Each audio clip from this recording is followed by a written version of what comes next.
Police here in New York say the motorcyclist who took video of a weekend road rage assault is now helping the investigation. New photos appear to show the man who broke the side window of an SUV with his helmet. He is still on the loose. Meanwhile, prosecutors say one of the two suspects arrested this week will not be charged, at least for now.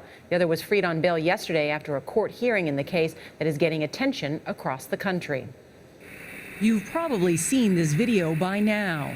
A group of bikers chasing an SUV down the highway, then attacking the driver in front of his wife and child. One of the bikers, 28-year-old Christopher Cruz, appeared in court Wednesday to face charges of reckless driving and unlawful imprisonment. He got right in front of the SUV and forced it to slow down.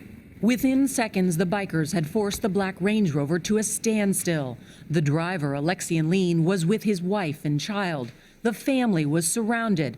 After about 15 seconds, Lean hits the gas, plowing through several bikers. Edwin Mises Jr. was critically injured. Police say he broke both legs and suffered spinal injuries that may leave him paralyzed. About 5 minutes later, after a high-speed chase, police say bikers pulled Lean out of the SUV and attacked him. He received stitches and was released from the hospital. The question is, could Lean be charged for running over the bikers? Police have not ruled that out. CBS News legal analyst Jack Ford is with us. Jack, good morning. Norah, good morning. I have so many questions here. First, why would the driver of the SUV be charged? I mean, isn't there some self-defense involved? Can you do that? Certainly that's, could you be charged? Yes. Even though self-defense is an argument. We saw it in the George Zimmerman trial just recently. And initially, prosecutors backed away from it. Ultimately, he was charged.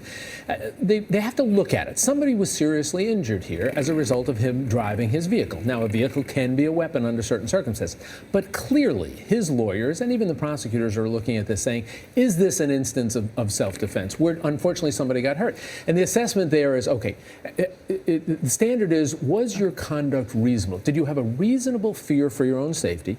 And was your conduct proportional? In other words, just because somebody came up and looks at you funny, you can't pull out a gun and blow him away. But here, I'm sure his lawyers are going to say, look, he's surrounded, he's terrified, he's trying to get away. It's unfortunate somebody got hurt, but if that person hadn't been there in the first place, this never would have happened. But they want to look very carefully at his conduct. Well, let's talk about the motorcyclist. Why has only one person been charged? What you see oftentimes is that there's a tension sometimes between police who want to do their job. They want to make arrests. That's their job, and they want to do it sooner, as soon as they possibly can.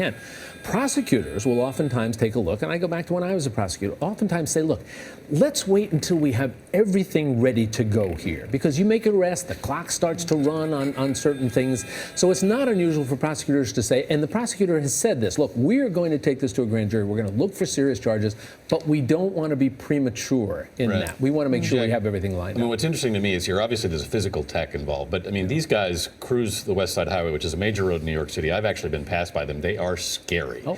And I mean, so it's not just the attack, but there's almost a provocation involved here. Well, I think there really is a provocation. If you look at the first guy who has been charged, he slows his bike down. He's trying to create, it appears, he's trying to create a confrontation here. And then clearly that is the instigation for all of this, and everything unfolds very frighteningly afterwards. All right, Jack Ford, thanks so much.